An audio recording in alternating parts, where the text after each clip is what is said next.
This video is going to discuss what it means to be an independent learner in higher education. Prior to watching this video, you were asked to search the web for qualities of being an independent learner in higher education. You were also asked to make notes about what it meant to be an independent learner at university. Whilst you're watching this video, compare what is mentioned in this video with the notes you made. One thing to note here is that in researching online to find answers to questions, that is itself one of the aspects of being an independent learner in higher education. When studying at university, you're expected to learn with far more independence than at previous education establishments. Independent learning is key to higher education, and this is one of the key differences between school and higher education. Adjusting to this can be one of the main challenges you face when transitioning into studying in higher education and at university. But what this presentation will do is suggest some of the features that you need to be an independent learner and how you could put these into practice. The first key part of being an independent learner is about organising your learning to help support your own success. At university, you'll be able to decide where and when you study outside of any of your timetabled commitments. This will mean that you'll need to manage your own schedule effectively, so you make use of the time that you've got in the most effective and efficient way. Part of this will involve creating, organising and utilising your own note-making systems. You might adapt note-making systems that you've used in the past, or you might decide to use some different approaches. And indeed, you'll probably need to vary your note-taking strategies depending on what you're needing to do.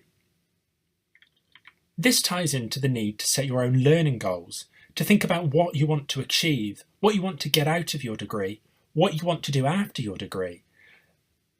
These are all individual choices, and they'll depend on your interests, your likes, your passions and your ambitions. So it'll be up to you to set your own learning goals. As part of this, you'll have lots of opportunities to make choices. These will include more choices than you'd have had in previous educational establishments. For instance, there'll often be different choices you can make about what you focus on in coursework. You might be able to choose from a range of different module options.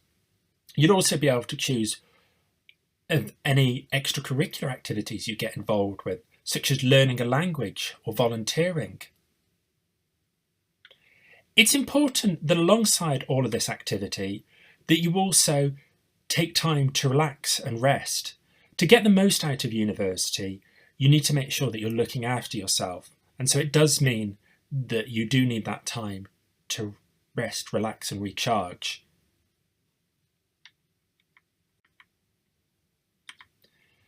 The other key strand for independent learning is all about taking the initiative to support your own learning.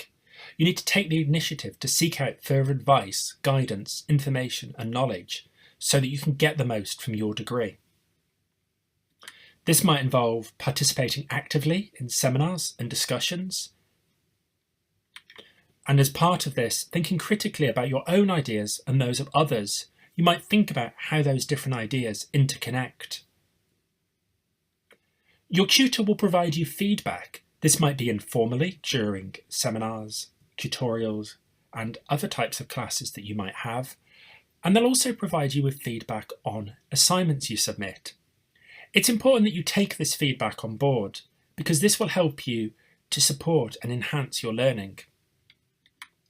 As part of your work at university, you'll be reading around topics to further develop your understanding. Indeed, studying at university used to be known as reading for a degree, and reading is important for all subjects at university.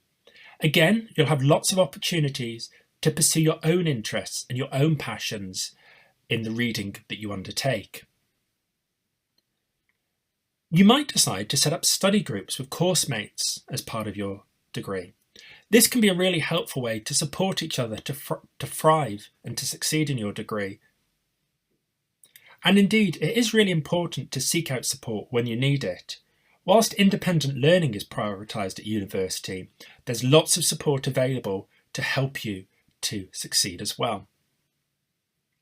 Indeed, remember that independent learning does not mean that you'll be left alone. There'll be lots of guidance and lots of support for you to take advantage from, whether that's from your peers, from your academic tutors, or from other members of staff at university. Everyone's experiences at university is unique. You'll come from different backgrounds and you'll have different prior experiences. Independent learning will help you to get the most out of your studies so that you become a confident, lifelong learner and can go on to achieve what you'd like to in your future career.